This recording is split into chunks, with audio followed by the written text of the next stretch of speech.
భిన్నంగా ఆలోచించే కార్యక్రమానికి స్వాగతం సుస్వాగతం. ప్రతి వారంలానే ఈ వారం కూడా ఎంతో విభిన్నమైన కొటేషన్స్తో మన ప్రకృతి ఉమామహేష్ గారు సిద్ధంగా ఉన్నారు. నమస్తే సార్. నమస్తే madam, and welcome to PMC ప్రేక్షకులకు సాధకులకు. సార్, మరి ఈరోజు మన ఫస్ట్ కొటేషన్, ఏది సాధించాలన్నా దారి ఒక్కటే, ప్రతిరోజు విడవకుండా ప్రయత్నం చేయడం అంతే. అందరం అన్నీ సాధించాలనుకుంటూ ఉంటాం, బాగుంది. ఆ సాధించేది ఎప్పుడో అంటే వచ్చే వారమో ఆ తర్వాతనో అంటే భవిష్యత్తులో ఎప్పుడో చేద్దాం అనుకుంటూ ఉంటాం. ఏది చిన్న సమస్య వచ్చినా ఆగిపోతూ ఉంటాం. అలా చేయడం వల్ల ఏమి సాధించలేము. ఏ రోజుకు ఆ రోజు మనం తీసుకోవాల్సిన నిర్ణయం ఏంటంటే, ఏ అడ్డంకి వచ్చినా ప్రయత్నిస్తూనే ఉండాలి. మనం ఊహ తెలియని వయసులో మనం గమనిస్తే, చిన్నప్పుడు నడవడానికి ప్రయత్నం చేసాం, కింద పడుతూనే ఉన్నాం ఎన్నోసార్లు. అయినా రోజు అలా నడిచి అంటే ప్రయత్నం చేసి ఎన్నిసార్లు కింద పడినా. ఆల్మోస్ట్ ఒక 6 నెలలు పైగా ప్రయత్నం చేస్తే కొద్దిగా లేచి నడవగలుగుతాం. కేవలం నడక అనే చిన్న విషయానికి రోజు 6 నెలలు పైగా ప్రయత్నిస్తే ఎన్నోసార్లు కింద పడి దెబ్బలు తగిలించుకొని కూడా మనం నడవగలిగినప్పుడు, అలాంటి జీవితం అనే ఒక అద్భుతమైన విషయంలో ఎన్నో గొప్ప విషయాలు సాధించాలనుకుంటూ ఎప్పుడో ఒకసారి ప్రయత్నం చేస్తాను, అది కూడా ఏదైనా అడ్డంకి వస్తే ఆగిపోతాను అంటే కుదరదు. సాధించాలి అనుకుంటే రోజు ప్రయత్నం చేయాలి. ప్రతిరోజు నిత్య సాధన వల్లనే, నిత్యము ప్రయత్నించడం వల్లనే మనం ఏదైనా సరే సాధించగలుగుతాం. నిత్యము ప్రయత్నించకుండా ఎప్పుడో ఒకసారి పండగ వచ్చినప్పుడు, ఏదైనా గొప్ప కార్యాలు వచ్చినప్పుడు, ఎవరన్నా మోటివేట్ చేసినప్పుడు, చాలామంది మోటివేట్ చేస్తున్నారు ఏదైనా సాధించగలుగుతామని. ఆ మోటివేషన్ వినేసి ఆ ఒక్కరోజు సాధించి మళ్ళీ పడిపోతాం. అలా కాదు, నిత్య సాధన, రోజు ప్రయత్నం వల్లనే ఏదో ఒక రోజు ప్రయత్నించాలో. ఎక్స్రే అనేది ఒకటి వచ్చింది. రోజు ప్రయోగాలు చేసి కొత్తది ఏదో వచ్చింది, అనుకోలేదు కానీ వచ్చింది. ఆ ఫలితమే కాకపోవచ్చు, ఏదో ఒక ఫలితం అయితే ఖచ్చితంగా వస్తుంది. మంచి ఫలితమే వస్తుంది రోజు ప్రయత్నం చేసేవారికి. రోజు ప్రయత్నం చేయని వారికి గ్యారంటీ ఏమీ ఉండదు. సో ఏది సాధించాలన్నా మనం ఒక కఠినమైన పట్టుదలతో కూడా నిర్ణయం తీసుకోవాలి. రోజు ప్రయత్నిస్తాను, అది ఏ విషయం గురించి అయినా సరే ప్రయత్నం అనేది జరగాలి అని ఒక నిర్ణయం తీసుకుంటే ఖచ్చితంగా పని అవుతుంది. కొంతమంది ప్రయత్నాలు చేస్తూ ఫలితం రాలేదనుకోండి, ఆ ప్రయత్నాన్ని అక్కడే వదిలేసి ఇంకొక దేంట్లోకి జంప్ అవుతారు. దీర్ఘకాలిక ప్రయత్నం చేస్తే ఖచ్చితంగా వస్తుంది. మనం మ్యాక్సిమం ఒక వారం రోజులు 10 రోజులకు మనకు ఇంట్రెస్ట్ తగ్గిపోయి ఆపేస్తాం. దీర్ఘకాలిక ప్రయత్నం అనేది చాలా ఇంపార్టెంట్. అంటే కొన్ని ఇయర్స్ గడవచ్చు, అప్పుడు అంటే ఇంకా అది మనకి వర్కౌట్ కాదు అని అనుభవం వస్తుంది. అనుభవం ద్వారా కొత్తది వస్తుంది. ఎక్స్రే అనేది డైరెక్ట్ కనుక్కోలేదు, ఆటోమేటిక్గా వచ్చింది. మనం ఎన్నోసార్లు ప్రయత్నించగా ఈ ప్రపంచంలో గమనిస్తే ఎక్కువ ఫెయిల్ అయిన వాళ్ళే గొప్ప స్పీకర్స్, గొప్ప ఆథర్స్, మహానుభావులు అయ్యారు. కొన్ని వేల సార్లు ఫెయిల్ అయిన వాళ్ళే. సో ప్రయత్నించగా మొదట విషయం రావచ్చేమో, ఆ విషయం రావడం కూడా దాటేసినప్పుడు ఖచ్చితంగా అమృతం వస్తుంది. మనం ఇప్పుడు ఈరోజు మనము ఫెయిల్యూర్స్ని గమనిస్తాం, కానీ ఆ ఫెయిల్యూర్స్ రిపీటెడ్గా ప్రయత్నించడం ద్వారా ఆ ఫెయిల్యూర్ దాటి కూడా మనం నడవగలిగే ఒకానొక ఉన్నతమైన మానసిక విధానానికి వెళ్తాం. ఒక దృఢమైన మానసిక విధానానికి వెళ్తాం. ఆ దృఢమైన మానసిక విధానం వల్ల ఎన్నో అద్భుతాలు మనమే సృష్టించగలుగుతాం. అది ఖచ్చితంగా వస్తుంది. అందరి మహానుభావుల చరిత్రలు అలాగే ఉన్నాయి. ఎన్నో వందల ఫెయిల్యూర్స్ తర్వాత ఒకానొక అద్భుతం జరిగింది. ఆ అద్భుతాన్ని మనం గుర్తుంచుకుంటాం. మిగతా 100 ఫెయిల్యూర్స్ మనం మర్చిపోయి ఉంటాం. చరిత్రలో చాలా మటుకు రాయరు. ఎన్ని ఫెయిల్యూర్స్ గాంధీ మహాత్ముడు పొందాడు, ఎన్ని ఫెయిల్యూర్స్ ఐన్స్టీన్ పొందాడు, ఎన్ని ఫెయిల్యూర్స్ రవీంద్రనాథ్ ఠాగూర్ పొందాడు అనేది మనం రాయం. అందుకే మనకు తెలియదు. ఓన్లీ సక్సెస్ని మాత్రమే గుర్తుపెట్టుకుంటాం. కానీ సిరీస్ ఆఫ్ అనేక ప్రయత్నాలు, ఫెయిల్యూర్స్ కాకపోవచ్చు, అనేక ప్రయత్నాలు, దీర్ఘకాలిక ప్రయత్నం అన్నది చాలా అవసరం. ఖచ్చితంగా ఇంకొక రూపంలో రావచ్చు. మనం అనుకున్న రిజల్ట్ రాకపోవచ్చు, బట్ ఇంకొక అద్భుతమైన రిజల్ట్ అయితే ఖచ్చితంగా వస్తుంది. అది గ్యారంటీ. బట్ ఆ ప్రయత్నంలో మనకు ఒక అనుభవం కూడా వస్తుంది. ఆ అనుభవం వల్లనే ఇంకొక గొప్ప ఫలితం వస్తుంది.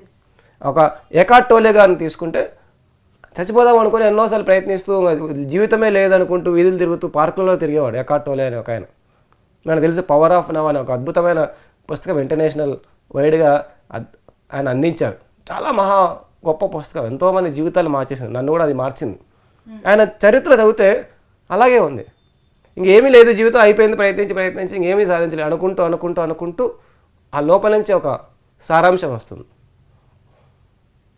మనం గమనిస్తే మన బుద్ధుడు కూడా అంతే, అన్ని ప్రయత్నాలు చేశాడు. ఏమైనా దుఃఖరాహిత్యానికి ఏమన్నా దొరుకుతుందా ఫలితం అని, అంటే ఒక దారి ఏమైనా దొరుకుతుంది, అన్ని ప్రయత్నం చేసి ఆఖరికి వదిలేశాడు. చేసి చివరి క్షణంలో ఒకనొక రోజు రాత్రి అనుకోకుండా జ్ఞానోదయం అయింది. ప్రయత్నపూర్వకంగా జరగలేదు, చేయగా అలసిపోయి ఆ అలసటలో నుంచి the first star in the evening అనే పుస్తకం ఉంది, ఓషో రైనేష్ గారు. ఆ పుస్తకంలో చెప్తారు, చేయగా అనుకోకుండా జ్ఞానోదయం అయింది. అనుకొని ప్రయత్నపూర్వకంగా లాజికల్గా ఇలా చేస్తే ఇలా జ్ఞానోదయం అవుతుంది అని బుద్ధుడికి కాలేదు. కష్టంలో భాగంగా ఆ దారిలో కష్టపడి ఆ కష్టంలో భాగంగా ఆ ప్రయత్నాల్లో భాగంగా వచ్చింది. సో ఏదో ఇంకొక రూపంలో రావచ్చు, మనం అనుకున్న రూపం కాకపోవచ్చు, కానీ కష్టపడే వారికి ప్రకృతి ఏదో ఒక ఫలితం ఇస్తుంది, ఖచ్చితంగా ఇస్తుంది. అది ప్రకృతి నియమం. సో ఫైనలీ ప్రయత్నం ఎప్పుడు వృధా పోదంటారు. ఏ ప్రయత్నము వృధా పోదు, ఏ ప్రయత్నాలు వృధా పోలేదు. 200 సంవత్సరాలు మన వాళ్ళు స్వాతంత్రం కోసం పోరాడారు, వృధా పోలేదు, ఆగలేదు ఎవరు. 200 సంవత్సరాలు స్లోగా మనకి తెలుస్తుంది, రిజల్ట్ తెలుస్తుంది. ఒక్క సంవత్సరం కాదు, 200 సంవత్సరాలు పైగా పోరాటం చేశారు. అంత లేదు మన జీవితం, 40-50 ఏళ్ళు అంటే 80 ఏళ్ళు బతుకుతాం. అవును, చేయలేమా పోరాటం? ఎందుకు చేయాలి? ప్రపంచం కోసం వాళ్ళకి సంబంధం లేదు యాక్చువల్గా, వాళ్ళ నెక్స్ట్ జనరేషన్ కోసం 200 సంవత్సరాల పైగా ఝాన్సీ లక్ష్మీబాయి దగ్గర నుండి గాంధీ మహాత్ముడు వరకు, గాంధీ మహాత్ముడు ఒక 50-60 ఏళ్ళు చేసింటారు పోరాటం. సో మరి అంతగా వాళ్ళు ప్రయత్నం చేసినప్పుడు ఒక స్వాతంత్రం కోసం మనం మన జీవితం డెవలప్ కావడానికి ఒక 6 నెలల్లో 1 సంవత్సరం ప్రయత్నం చేయలేమా? చేయగలుగుతాం. అవును, చేయాలని నిశ్చయం తీసుకుంటే, దృఢ నిశ్చయం తీసుకుంటే, నిర్ణయం తీసుకుంటే. రైట్ సార్, చాలా బాగా వివరించారు. చాలా ప్రజెంట్ యూత్కి చాలా ఉపయోగపడుతుంది. ఎందుకంటే జాబ్ ట్రయల్స్లో ఉన్న వాళ్ళైనా కానీ వాట్ ఎవర్ ఇట్ ఏ ప్రొఫెషన్లో ఉన్న వాళ్ళైనా కానీ ట్రయల్స్లోనే ఉంటారు స్టార్టింగ్. నేను జాబ్ ప్రయత్నం చేసినప్పుడు ఆల్రెడీ నేను సాఫ్ట్వేర్ ఇంజనీర్, ఒక చోటు నుంచి ఇంకొక చోటుకి రావడానికి, కొత్తగా సాఫ్ట్వేర్ జాబ్కి వెళ్ళడానికి నాకు ఒక 5-6 ఇంటర్వ్యూలు వచ్చేసింది. మన పూణే నుంచి హైదరాబాద్ రావడానికి దాదాపుగా 50 ఇంటర్వ్యూలు అటెండ్ అయ్యారు. అబ్బా, ఓకే. అన్ని ఇంటర్వ్యూల్లో సెలెక్టెడ్ అంటారు, కానీ హైదరాబాద్కి రావాలంటే వద్దంటారు, మాకు పూణేలో అయితే ఇస్తామంటారు. అనుకోకుండా అలా చేస్తూనే ఉన్నా, ఎందుకంటే పత్రికారు హైదరాబాద్కి రమ్మన్నారు. పూణే అయిపోయింది, మనకు చాలా సంవత్సరాలు ఉన్నాం, నార్త్ ఇండియా అంతా చాలా చేసేసాం, ఇప్పుడు హైదరాబాద్ రండి అన్నారు. రండి అంటే రోజు ప్రయత్నిస్తున్నాను హైదరాబాద్ కోసం. అలా చేయగా అనుకోకుండా పూణేలో ఉన్న కంపెనీకే వెళ్తే ఆ ఇంటర్వ్యూలో వారికి ఇక్కడ బ్రాంచ్ ఉందని తెలిసి పర్సిస్టెంట్ అనే కంపెనీలో వారు ఓకే పర్వాలేదు హైదరాబాద్ కూడా ఇస్తా ఉన్నారు. అనుకోకుండా జరిగింది. ప్రయత్నం చేస్తూనే ఉన్నా, 30-40 ఇంటర్వ్యూలు అటెండ్ అయ్యింది. 1 కాదు 2 కాదు, నార్మల్గా మొదట్లో 4-5 ఇంటర్వ్యూలకు వచ్చింది. ఆల్రెడీ ఎక్స్పీరియన్స్ ఉన్నా, ఆల్రెడీ అనుభవం ఉన్నా కూడా మళ్ళీ రావట్లేదు అని ఆపలేదు. పత్రికారు చెప్పారు వచ్చేమన్నారు, ప్రయత్నిస్తూనే ఉన్నాం. అనుకోకుండా జరిగింది, అనుకోలేదు. ఆ కంపెనీకి హైదరాబాద్లో బ్రాంచ్ ఉంది, కొత్తగా బ్రాంచ్ ఓపెన్ చేశారట, ముందు ఇస్తా ఉన్నారు. అంతే, నా కోసమే ఉన్నాడు. ఇప్పుడు గత 10 సంవత్సరాలుగా ఆ అద్భుతమైన కంపెనీలో 10 years అయిపోయింది. I'm very happy with that company. Very nice, very persistent అనే కంపెనీ. ఓకే, అది ఊహించలేదు నాకు ఆ కంపెనీలో ఉంటుందని. సో ప్రయత్నం జరిగితే ఎప్పుడు మనకు అవకాశం వస్తుందో తెలీదు. అందులో నుంచి ఆ అనుభవంలో నుంచి రాసిందే కొటేషన్. మేబీ అక్కడే ఉందేమో వజ్రం. ముందంతా రాళ్ళు తవ్వుతూ మధ్యలో ఆపేస్తాం చాలా మంది. చివరికి కరెక్ట్గా బంగారం దొరకడం, ముందు ఒక అడుగు ముందు ఆపినా బంగారం దొరకదు. అంతే. అవును, వదలకూడదు. ప్రయత్నం రోజు చేయాలి, రోజు ప్రయత్నం అనే ఒక అనుభవపూర్వక సారాంశం వస్తుంది మనకి లోపల నుంచి, ఆ జ్ఞానం వస్తుంది. ప్రయత్నము సఫలం కాకపోయినా, ఆ నిమిషానికి సఫలం కానట్టు అనిపించవచ్చు, కానీ అనుభవం వస్తుంది. ఆ అనుభవం ద్వారా పరిణితి వస్తుంది. పరిణితి వల్ల 30-1 ఇంటర్వ్యూకి వెళ్ళినప్పుడు వద్దన్న సెలెక్ట్ అయిపోతుంది. చాలా చక్కగా వివరించారు. మరి నా నెక్స్ట్ కొటేషన్: వ్యక్తులపై తక్కువగా, సత్యాలపై ఎక్కువగా ఆధారపడి నిర్ణయాలు తీసుకోవడం, జీవించడం ఒకానొక గొప్ప వివేకం, జ్ఞానం. ఎస్, చాలా మటుకు తెలుసో తెలియకో మనం ఎన్నో నిర్ణయాలు తీసుకోవాల్సి వచ్చినప్పుడు, వీరి కోసం నేను ఈ నిర్ణయం తీసుకుంటాను, వీరి వల్ల నేను ఇక్కడ ఉంటాను, వీరి కోసం నేను ఇది చేస్తాను అంటే వ్యక్తులపై ఆధారపడి 99% తీసుకుంటాం. అంటే వ్యక్తులకు సహాయం చేయొద్దు అని చెప్పడం లేదు, వ్యక్తుల కోసం ఏమీ చేయొద్దు అని చెప్పడం లేదు.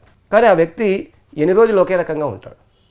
మనం ఆ వ్యక్తి కోసం నిర్ణయం తీసుకొని ఆ వ్యక్తి మారినప్పుడు, ఆ వ్యక్తి వెళ్ళిపోయినప్పుడు, ఆ వ్యక్తి సరిగ్గా సహకరించినప్పుడు, ఆ వ్యక్తి వ్యతిరేకంగా మాట్లాడినప్పుడు బాధపడుతూ ఉంటాం.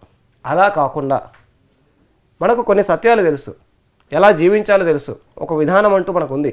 ఆ విధానంలో భాగంగా, ఆ సత్యంలో భాగంగా ఆ ఒక నిర్ణయం తీసుకోగలిగితే అప్పుడు వ్యక్తులు ఉన్నా లేకపోయినా, ఆ వ్యక్తి ఎక్కడున్నా, ఆ వ్యక్తి మనకు సహకరించినా సహకరించకపోయినా మనం ఎప్పుడూ ఆనందంగానే ఉంటాం. కాబట్టి మనం ఏ నిర్ణయం తీసుకోవాలనుకున్నా, ఒకవేళ అతి ముఖ్యమైన నిర్ణయం అయితే అది వ్యక్తుల మీద ఆధారపడి ఉండకూడదు. సత్య సాధనలో భాగంగా మనకు తెలిసిన సత్యాలు ఏమి చెప్తున్నాయి అని అర్థం చేసుకొని ఆ సత్యానికి అనుగుణంగా మన నిర్ణయం తీసుకుంటే ఖచ్చితంగా ఉత్తమ ఫలితాలు ఉంటాయి. అలా చేయడమే వివేకం. ఎందుకంటే వ్యక్తులు ఎప్పుడు కూడా, వ్యక్తులు, వస్తువులు, డబ్బులు ఇవన్నీ కూడా అశాశ్వతం. ఒక వ్యక్తి అడిగానే దొంగతనం చేయడానికి లేదు, ఒక వ్యక్తి అడిగానే మనం తప్పు అనుకున్నది చేయడానికి లేదు. ఏది సరైనదో అది వ్యక్తి కోసం చేయొచ్చు, సరైనది అయితే, సత్యం అయితే వ్యక్తి కోసం కూడా చేయొచ్చు. అసత్యమై కూడా మొహమాటానికో మన వాళ్ళు కదా అని అసత్యం వైపు అడుగు వేయడానికి లేదు. ఆ ఆలోచన అంటే అలా నిర్ణయం తీసుకోగలగడం వివేకం. అలాంటి నిర్ణయం తీసుకోగలడం అంటే సత్యానికి అనుగుణంగా, వ్యక్తుల వ్యామోహంతోనో, వ్యక్తుల ప్రోద్బలం వలనో, వ్యక్తి కోసం అనేది కాకుండా వ్యక్తి కోసమైనా సత్యం ఓకే అంటుందా లేదా. కనీసం తెలిసిన సత్యాలు, అన్నీ తెలియకపోవచ్చు, 4-5 మనకు తెలిసిన సత్యాలు కొన్ని ఉంటాయి. ఆ 4-5 సత్యాలకు అనుగుణంగా మనం నిర్ణయాలు తీసుకుంటే ఆ సత్యాలను ఉపయోగిస్తున్నాం, ప్రాక్టికల్గా మనం పెడుతున్నాం. ప్రాక్టికల్గా పెట్టగలగడం వివేకం. అది ఒక రకమైన జ్ఞానం. సత్యాలు ఉన్నాయి, భగవద్గీత ఇంట్లో ఉంది, లాభం లేదు. తీసుకెళ్ళాడు మహాత్మా గాంధీ, ఎప్పుడు పెట్టుకొని తిరిగాడు. ఎక్కడికి వెళ్ళినా డౌట్ వస్తే ఆ సత్యానికి అనుగుణంగా ఆ బుక్ ఓపెన్ చేసి చదివి, ఓహో భగవద్గీత ఇది చెప్తుంది కాబట్టి నేను ఇక్కడ ఇలా చేయాలి, ఒక గైడ్ లాగా ఉపయోగించుకున్నాడు. మనం కూడా అలా కొన్ని సత్యాలు మనం వెంట పెట్టుకొని తిరగాలి. అవి మనకు గైడ్గా ఉపయోగపడతాయి నిత్య జీవితంలో. అప్పుడు హ్యాపీగా ఉంటాం. అవును సార్. ఇప్పుడు ప్రజెంట్ అయితే కొంతమంది అక్కడ సత్యమా అసత్యమా అన్నది పక్కన పెడితే అక్కడ ఉన్న పర్సన్ మా పర్సన్, ఇది ఎక్కువ కొంచెం మనం ఈ మధ్యకాలంలో ఎక్కువ చూస్తాం. మా పర్సన్ కాబట్టి అక్కడ రైట్ రాంగ్ దాంతో సంబంధం లేదు. మా పర్సన్ ఏం చేసినా కూడా మేము సపోర్ట్ చేయాలి అని వెళ్తారు. అప్పుడు అలాంటి టైంలో ఆ కర్మ మనకి అంటుకునే అవకాశాలు ఏమైనా ఉన్నాయి? ఏ పని చేసినా కర్మలు అయితే కర్మలే. కర్మ సిద్ధాంతం అంటే తప్పును ప్రోత్సహించిన ఏదైనా సరే కర్మ సిద్ధాంతమే. తెలిసి ప్రోత్సహించినా, తెలియక ప్రోత్సహించినా, నా కోసం ప్రోత్సహించినా, మీకోసం ప్రోత్సహించినా కర్మ సిద్ధాంతం మారదు. అది ఎవరికైనా ఒకటే రూలే.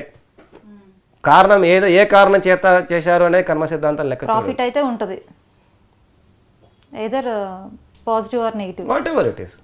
Newton's third law, for every action equal and opposite reaction ఇస్తాడు.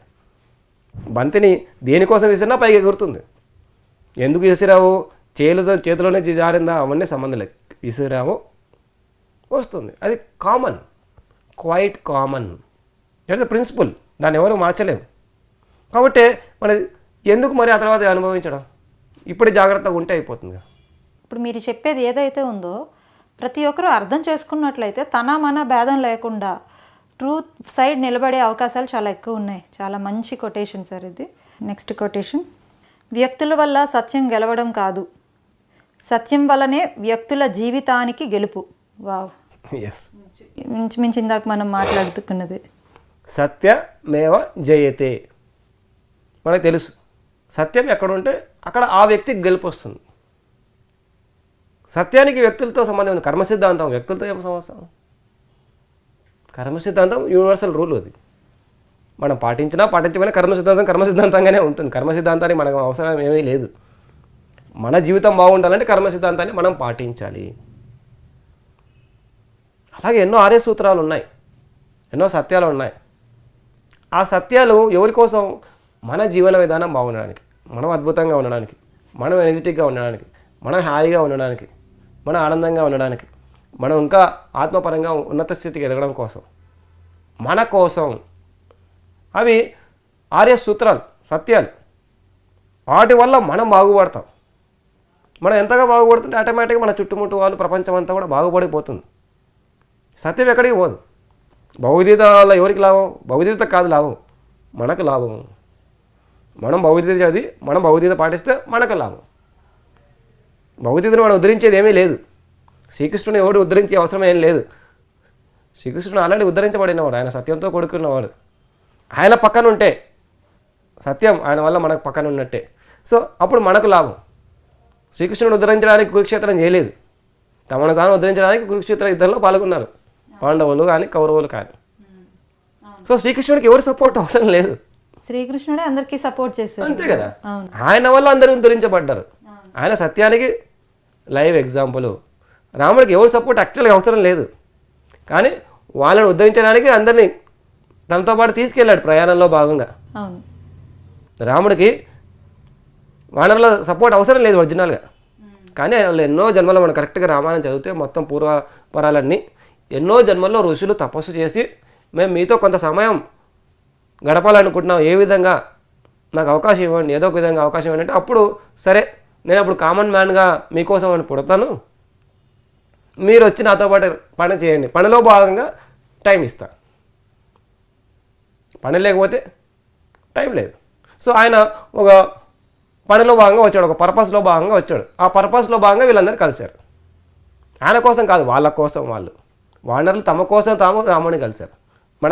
మనం రివర్స్గా అర్థం చేసుకుంటాం, రాముడికి సహాయార్థం వానరులు వచ్చాడు అనుకుంటాం. కాదు కాదు, వానరులు ఉద్ధరించడానికి రాముడు వచ్చాడు. తమను తాము ఉద్ధరించుకోవడానికి రాముడిని కలిశారు. హనుమంతుడు ఎన్నో సంవత్సరాలు తపస్సు చేశాడు రాముడు లాంటి వాడితో ఉండడానికి. వస్తే ఆనందంగా ఆ అవకాశాన్ని ఉపయోగించుకున్నాడు. సో రామసేవ కాదు, తమ స్వసేవ. హనుమంతుడు తన సేవ తాను చేసుకున్నాడు, తన యొక్క ఆత్మను ఉద్ధరించుకోవడానికి రాముడితో తిరిగాడు. సో అది రాముడి యొక్క సత్యం యొక్క గొప్పతనం. అందుకే మన సాంగత్యంలో చాలా చూజీగా ఉండాలి, జాగ్రత్తగా ఉండాలి అంటారు. అవును. సో రాముడికి ఎవరి అవసరమో లేదు, రాముడే అందరికీ అవసరం. శ్రీకృష్ణుడికి ఎవరి అవసరమో లేదు, శ్రీకృష్ణుడే అవసరం అందరికీ. మహాత్మా గాంధీకి ఎవరి అవసరం లేదు, మహాత్మా గాంధీ లాంటి వారు ఉండడం మన జీవితం మహాభాగ్యము. సో సత్యానికి ఎవరి అవసరమో లేదు, మనకే సత్యం అవసరం. సత్యం వల్ల మనం ఉద్ధరింపబడుతున్నాం, మన వల్ల సత్యం ఉద్ధరింపబడదు.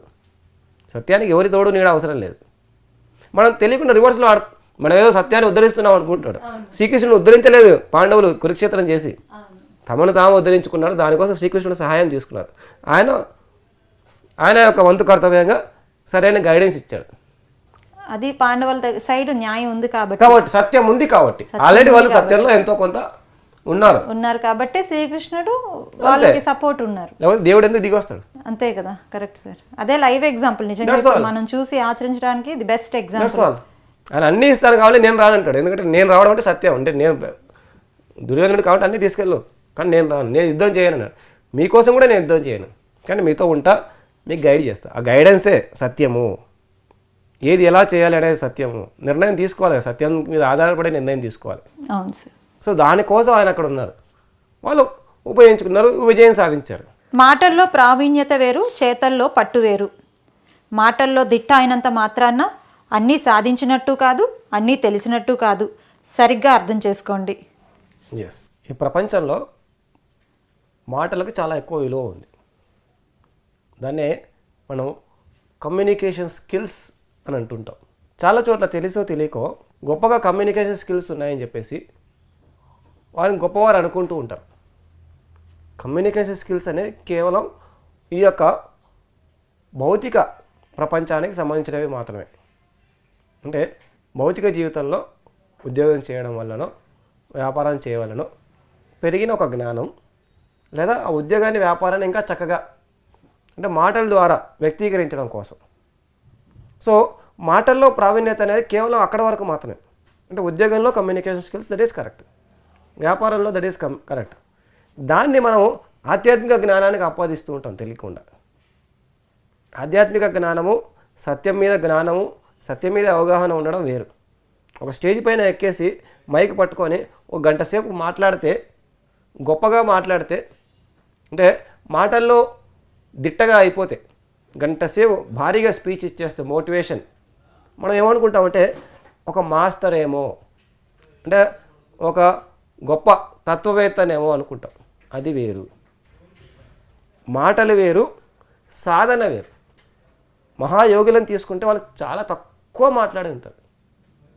రమణ మహర్షి గారు అతి తక్కువగా మాట్లాడారు, అసలు మాట్లాడలేదు. అవును సార్. మెహర్ బాబా గారు మొత్తానికి జీవితం అంతా మాట్లాడలేదు, జీవితం మొత్తం మౌనమే ఆయన. కాబట్టి ఆధ్యాత్మిక అనుభవము జ్ఞానము వేరు. మాటలు కూడా అవసరమే ఆధ్యాత్మికంలో, తగినంత, అవసరమైనంత. మాట్లాడిన వాడంతా ఒక మహాయోగి, మాట్లాడిన వారు అసలు ఏమి తెలియదేమో అనే లౌకిక జ్ఞానంతో మనం ఆధ్యాత్మికాన్ని బేరీజు వేయడానికి లేదు. లౌకికం వేరు, లౌకిక జ్ఞానం వేరు, లౌకిక ప్రావీణ్యత వేరు, ఆధ్యాత్మిక అనుభవం, ఆధ్యాత్మిక సాధన అది వేరు. సో ఈ రెండింటి మధ్యలో ఒక చిన్న డిఫరెన్స్ ఉంది. ఆ డిఫరెన్స్ అర్థం చేసుకోగలిగితే మనం యాక్చువల్గా ఎవరిని ఫాలో కావాలి అన్న క్లారిటీ మనకు వస్తుంది. ఒక వ్యాపారంలో వారిని ఫాలో కావచ్చు, అది కరెక్టే. మనకు జీవిత జ్ఞానం కావాలి, సత్యానికి సంబంధించిన జ్ఞానం కావాలి, ఆధ్యాత్మిక జ్ఞానం కావాలి అనుకుంటే వీరితో మనకు సంబంధం లేదు. ఇక్కడ తక్కువ మాట్లాడిన అసలైన అనుభవపూర్వక సత్యం మాట్లాడే వారి దగ్గరికి వెళ్ళాలి. సాయిబాబా గారు చాలా తక్కువ మాట్లాడేవారు. సో ఎక్కువ మాట్లాడినంత, లేకుంటే గొప్పగా మాట్లాడినంత గొప్పవాడు కాదు. వాళ్ళు దిట్టలు అయినంత మాత్రాన, మాటల్లో దిట్టలు అయినంత మాత్రాన వారికి అన్నీ వచ్చేసినట్టు కాదు. తక్కువ మాట్లాడతారు మహానుభావులు, చాలా తక్కువగా మాట్లాడతారు, అంత మాత్రం వాళ్ళు తక్కువ అని కాదు. సో మనం అది ఆ విషయం కొంచెం క్లారిటీ తెచ్చుకోవాలి. అప్పుడు మనము ఎవరిని ఫాలో కావాలి, ఇదంతా కూడా దేనికోసం అంటే ఎవరిని ఫాలో కావాలి అనే దానికోసం. నువ్వు కూడా మాటల్లో దిట్టలను ఫాలో అయిపోయి ఆ తర్వాత చివరికి ఏం దొరక్క, అర్థం కాక, అయ్యో నేను ఇతన్ని ఫాలో అవుతే నేను దగ్గరికి ఏం తెలియదని తెలిసింది ఎన్ని సంవత్సరాలకు అని అనుకుంటుంటాను. సో ఆ పొరపాటు ఎందుకు, అది ముందే మనం గమనిస్తే అర్థమైపోతుంది. దానికోసం కొటేషన్ చెప్పడం జరిగింది. మరి ఎలా ఐడెంటిఫై చేయాలి సార్? ఇప్పుడు క్యాజువల్గా ఎవరైనా బాగా మాట్లాడి కంటెంట్ బాగా ఇచ్చిన వాళ్ళు అబ్బా సూపర్ వీళ్ళకి అన్నీ తెలుసు అని కామన్గా జనరలైజ్ చేసి అనుకుంటాం. సైలెంట్గా ఉన్న వాళ్ళకి మేబీ వీళ్ళకి ఏమో తెలియదు అనుకుంటాం. కానీ మనం ఎలా, ఈయన సైలెంట్గా ఉన్నా కూడా ఈయనలో అనంతమైన జ్ఞానం ఉంది అని మనం ఎలా ఐడెంటిఫై చేయగలం సార్? మనకు హార్ట్ చెప్తుంటుంది. ఇక్కడ మనం తెలియకుండా మనసును ఫాలో అవుతాం. మైండ్ లాజిక్ వేరు, హృదయం వేరు. హృదయ స్పందన అంటాం కదా. ఒక వ్యక్తి ఒక మహాయోగి దగ్గరికి వెళ్ళినప్పుడు మన హృదయం స్పందించడం మొదలు పెడుతుంది. రామకృష్ణ పరమహంస దగ్గరికి వెళ్తేనే వివేకానందరికి ఆటోమేటిక్. రామకృష్ణ పరమహంస ఏమి ఇక్కడ గొప్పగా కనిపించడు, చాలా సామాన్యుడిగా ఉంటాడు, సరిగ్గా డ్రెస్ కూడా వేసుకోడు. కానీ ఆ హృదయం అనేది ఒకటి స్పందిస్తాడు, మన ఆత్మ అనేది స్పందిస్తుంటుంది. మనం చక్కగా కరెక్ట్గా గమనిస్తే మన ఆత్మ స్పందిస్తుంది, తిరిగి ఆ వ్యక్తి దగ్గరికి మనం తీసుకెళ్తూ ఉంటుంది మన అంతరాత్మ. మన మైండ్ వద్దంటుంది, ఆకర్షణలకు వెళ్తుంటుంది, మన అంతరాత్మ ఊరుకోదు, మళ్ళీ అదే వ్యక్తి, ఆ వ్యక్తి మామూలు వ్యక్తే కానీ తీసుకెళ్తుంటుంది. ఒక 10 సార్లు మనం గమనిస్తే అర్థమైపోద్ది. మనం హృదయంతో జీవించగలగాలి ఫస్ట్. మనం ఓవర్గా లాజిక్తో జీవిస్తూ ఉంటాం, ఓవర్గా ఇంటెలిజెన్స్ వాడతాం. ఈ బ్రెయినే మనకు అడ్డదారి పట్టిస్తుంటుంది. రైట్ సార్, అవును. So intelligence is actually our hurdle. మన తెలివే మన యొక్క ఆధ్యాత్మిక ప్రయాణంలో అడ్డుగోడ. ఈ తెలివి వల్ల మనల్ని మనమే దూరం చేసుకుంటుంటాం, మనమే సరైన వారిని దూరం చేసుకుంటుంటాం. తెలివితో బేరీజు లేస్తాం మనం. తెలివితో మనం బేరీజు లేయకూడదు, తెలివితో తూకాలు వేయకూడదు. హృదయ స్పందన గమనించాలి. ఆత్మ ఘోషిస్తూ ఉంటుంది, ఆత్మ చెప్తుంది ఎస్ ఎస్ అని చెప్తూ ఉంటుంది. అక్కడ ఏం కనబడకపోవచ్చు కానీ చెప్తూ ఉంటుంది. మనకు అర్థమైపోతుంది. మనం కరెక్ట్గా కొంచెం కూల్గా రిలాక్స్డ్గా కొంచెం మనసు పక్కన పెట్టి సైలెంట్లో ఉండి గమనిస్తే, సైలెన్స్ ఓవర్గా మనం కూడా మాట్లాడుతుంటే మనకు అర్థం కాదు. ఎందుకంటే సైలెన్స్ అనేది కావాలి అర్థం చేసుకోవడానికి. కరెక్ట్ సార్, అవును. అర్థం చేసుకోవాలి, సత్యం అర్థం చేసుకోవాలన్నా, వ్యక్తిని అర్థం చేసుకోవాలన్నా సైలెన్స్ కావాలి. ఒక సైలెన్స్ పర్సన్ని అర్థం చేసుకోవాలంటే ముందు మనం సైలెన్స్ సైలెంట్ ఉండాలి. అవును అవునవును, మనలో కొంత ఉండాలి. Right sir. One more quotation. సాధనలో ఉత్సాహం పెరుగుతూ ఉండాలి అంటే సజ్జన సాంగత్యం కావాల్సిందే. మనందరం ధ్యానం నేర్చుకుంటూ ఉంటాం. ఆ ధ్యానం ఏముంది, ఒకరైనా చేసుకోవచ్చు కదా అనుకుంటాం. అది కరెక్టే, ఎవరైనా ఎక్కడైనా ఎప్పుడైనా చేసుకుంటూ ఉండొచ్చు, ఇలా చేసుకుంటూ వెళ్ళిపోవచ్చు. కానీ మన మనసు అనేది ఊరుకోదుగా. 4-5 రోజులు చేసిన తర్వాత ఆపేస్తుంది. చాలా ఎన్ని రోజులు చేస్తాం, ఇప్పటికి చాలా చేసేసాం, అయినా సరిగ్గా కుదరట్లేదులే, దీనివల్ల ఏం లాభం వచ్చింది అని డైవర్ట్ చేయడానికి మన మనసు ప్రయత్నిస్తూ ఉంటుంది.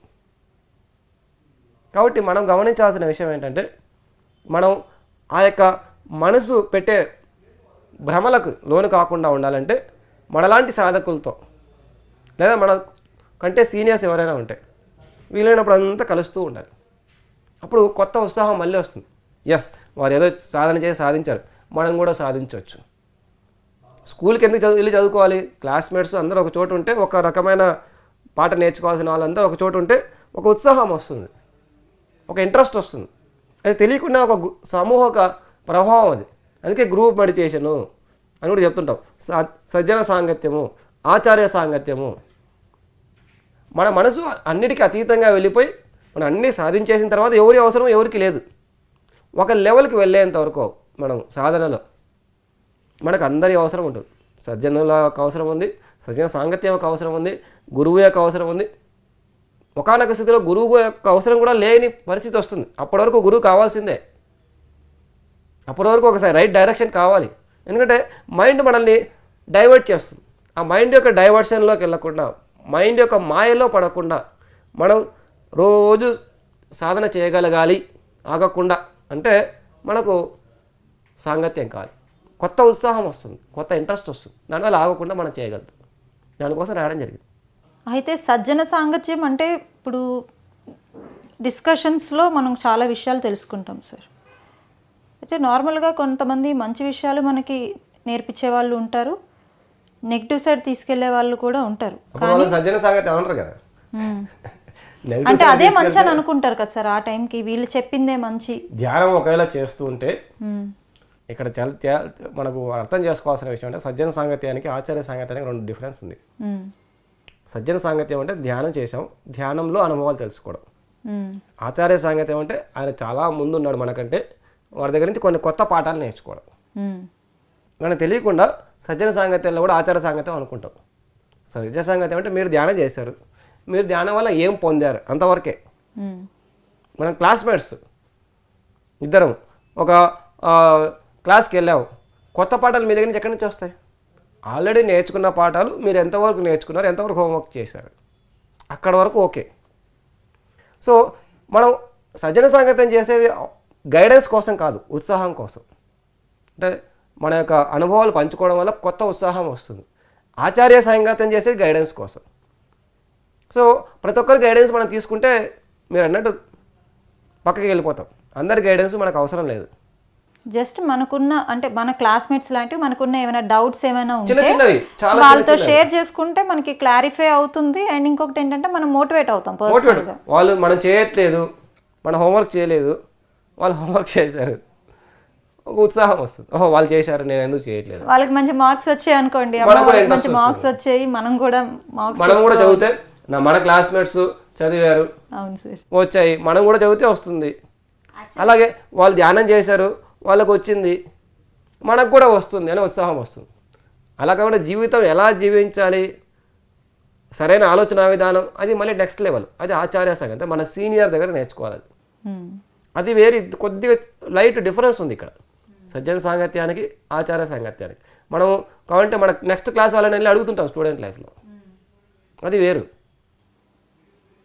మన క్లాస్మేట్స్ దగ్గరికి చాలా తక్కువ డౌట్లు అడుగుతాం, మనం నెక్స్ట్ వాళ్ళ దగ్గరికి డౌట్ అడుగుతాం, లేదా టీచర్స్కి వెళ్ళి డౌట్ అడుగుతాం. అందుకే టీచరు కావాలి, క్లాస్మేట్ కావాలి, ఇద్దరు యొక్క సమూహమే సాధన. దానివల్ల మన సాధనలో ముందుకు వెళ్తాం. ఆచార్యుడు కావాలి మనకి, మనతో పాటు సాధన చేసేవాడు కావాలి. ఇద్దరి వల్ల మనం అద్భుతంగా ముందుకు వెళ్ళగలుగుతాం. ఆధ్యాత్మికంలో కూడా అలాగే ఎన్నో సందేహాలు వస్తాయి, లేకుంటే ఎన్నోసార్లు మైండ్ డైవర్ట్ చేస్తుంది. ఆ చిన్న చిన్న డౌట్లన్నీ మన క్లాస్మేట్స్తో అయిపోతుంది. మనం సజ్జన సాంగత్యంలో చిన్న చిన్న డౌట్లన్నీ క్లారిఫై అయిపోతాయి. పెద్ద డౌట్లు కూడా ఒక్కొక్కసారి వస్తాయి. లేకుంటే మనం డైరెక్షన్ మార్చాల్సి వస్తుంది, కొత్త నిర్ణయం తీసుకోవాలి. పూణేలో ఉన్నాను, అక్కడికి 5 సంవత్సరాలు అయిపోయింది, కొత్త నిర్ణయం తీసుకోవాలి. నేను ఇంకా 5 సంవత్సరాలు అడలేడు, 50 సెంటర్స్ వచ్చేసాయి. ఢిల్లీలో మెడిటేషన్ సెంటర్ వచ్చింది, జమ్మూ కాశ్మీర్లో మెడిటేషన్ సెంటర్ వచ్చింది, అన్నీ చేసాం. చాలా మటుకు నార్త్ ఇండియా అంతా తిరిగేసాం 5 సంవత్సరాల్లో. మరి నెక్స్ట్ ఏం చేయాలి? అప్పుడు అక్కడ ఊళ్ళో వాళ్ళని అడిగితే ఇక్కడ ఉండండి అంటారు, పూణే వాళ్ళని అడిగితే. మీరు ఇక్కడ లేకపోతే ఎట్లా? అడగాల్సింది ఆచార్యుడిని, మన గురువుగారి పత్రిక అని అడిగారు. సరే ఇప్పుడు 5 సంవత్సరాలు ఇన్ని సెంటర్స్ వచ్చాయి, మరి ఏం చేయాలి? కమ్అవుట్. వాళ్ళు బాధపడవచ్చు అటాచ్మెంట్ వల్ల, అయినా వచ్చేయండి అన్నారు. ఇక్కడ ఇంకా వేరే పెద్ద పెద్ద పనులు ఉన్నాయి, నెక్స్ట్ లెవెల్ ఆఫ్ వర్క్స్ ఉన్నాయి, వదులుకోవడం రావాలంటే. That's all. సో ఆచార్యుడు నెక్స్ట్ లెవెల్లో విషయాలు చెప్తారు. మనకంటే హయ్యర్ లెవెల్లో ఉన్నవారు, మనతో పాటు ఉన్నవారు మనల్ని ప్రోత్సహిస్తారు. కొన్ని విషయాల్లో గురువులు ఎవరైనా ఉంటే బ్లైండ్గా ఫాలో అవ్వాలంటారా? మనకు అర్థమైపోతుంది కదా. బ్లైండ్ ఫాలోయింగ్ ఎప్పుడు వస్తుంది? ఒక 100 సార్లు ఫాలో అయిన తర్వాత వస్తుంది. మొదటి రోజు మనకు బ్లైండ్ ఫాలోయింగ్ రాదు.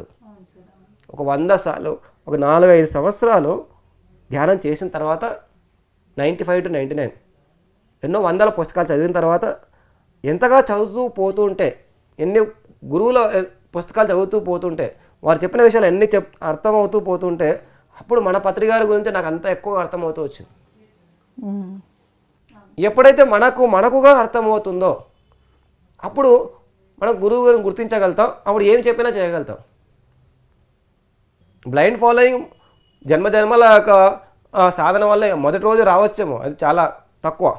కొద్ది రోజుల తర్వాత లేకపోతే మన హృదయ స్పందనను బట్టి మనం డిసైడ్ అయిపోతాం. మనసు బ్లైండ్ ఫాలోయింగ్ ఎప్పుడు చేయలేదు.